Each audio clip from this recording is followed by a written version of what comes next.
Bir атеист, Құдайға сенбейтін адам, христиан елінен ислам өлкесіне келеді.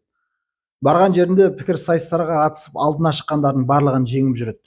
Енді ол атеистік бағытты ұстанған адам, атеист Құдайға сенбейтін дәлелдерін алып береді. Сөйтіп Басра қаласына келіп, маған жауап бере алатын бірде-бір ғалым таба алмадым дейді. Сол кезде Хазіреті Хаммад, сен алдымен біздің балалармен таласып көр деп, алдына ол кезде әлі жас болған Нұғман ибн Сәбит шығарады. Нұғман ибн Сәбит, біз білеміз, имам Ағзам Абу Ханифа. Сол кезде атеист ашуланып мінберге шығады да, ғалымдарың қайда дейді. Маған соларыңды шақырыңдар, ғалымдарың шақырыңдар дейді. Жас Нұғман ибн Сәбит сол кезде атеистке, не болды, менен қорықтыңыз ба дейді. Әлгі атеист шыдай алмай бірінші сұрағын қояды. Бір нәрсенің басы мен соңы болмауы мүмкін ба дейді. Әрине мүмкін дейді.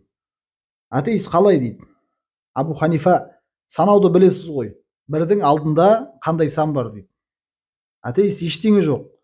Сол кезде имам Ағзам Абу Ханифа, осы жалғандағы бірдің алдында ештеңе болмағанда, шынайы бірдің алдында қалайша бір нәрсе болсын дейді. Атеист бұл жауаптан сасық болады. Кейін былай деп сұрайды. Кез келген нәрсенің бір бағыты болады. Сен айтқан шынайы бірдің жүзі қай жаққа қарап тұр дейді. Бір дегеніміз сол Алланы меңзеп тұр. Сонда Абу Ханифа, шамды жаққанда жарығы қай жаққа түседі дейді. Атеист белгілі бір жақ деуге болмайды дейді. Сонда Абу Ханифа айтқан екен, жалғандағы жарықтың бағытын таппағанда мәңгілік нұрдың бағытын қалай таппақсың дейді. Атеист тағы да бір сұрақ қояды. Бар болған нәрсенің бір орны болу керек қой дейді. Сонда Абу Ханифа, бірақ жаратылған нәрселердікі солай дейді, жаратылғандардікі солай дейді. Сонда атеист, онда шынайы бір деген Құдайдың орны қайда? Неге оны көрмейміз дейді. Абу Ханифа бұл сұраққа, жаратқан мен жаратылғанды салыстырып болмайды, бірақ мына сурет сүтте дейді, мына сүтте май көріп тұрсың ба дейді. Сүтті меңзеп. Атеист жоқ дейді. Бар екенін білесің де, көрмей тұрмын деп жоққа шығарасың дейді. Сенің ақылың бар ма өзі дейді сонда Абу Ханифа.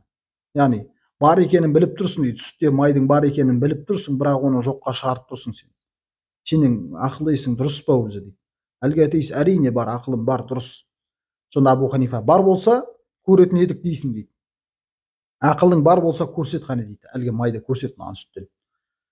Сонда атеист, жарайды, бар болған сол Құдайды дәл қазір не істеп жатыр дейді. Бар болған сол Құдай қазір не істеп жатыр дейді.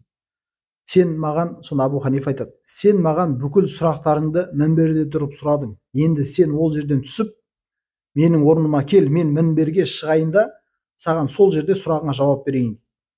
Атеист мінберден түсіп жатқанда, жас Нұғман ибн Сәбит, Абу Ханифа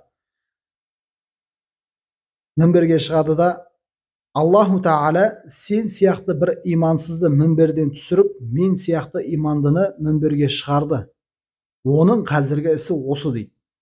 Кейін Рахман сүресінің 28 аятын оқиды. Мағынасында, олай болса, Раббыңның қай нығметтерін жоққа шығара аласың деген аят оқиды. Бұл жағдайдан кейін әлгі атеист айтатын сөз таппай, жеңіліп, масқара болып, ол жерден тастап кеткен.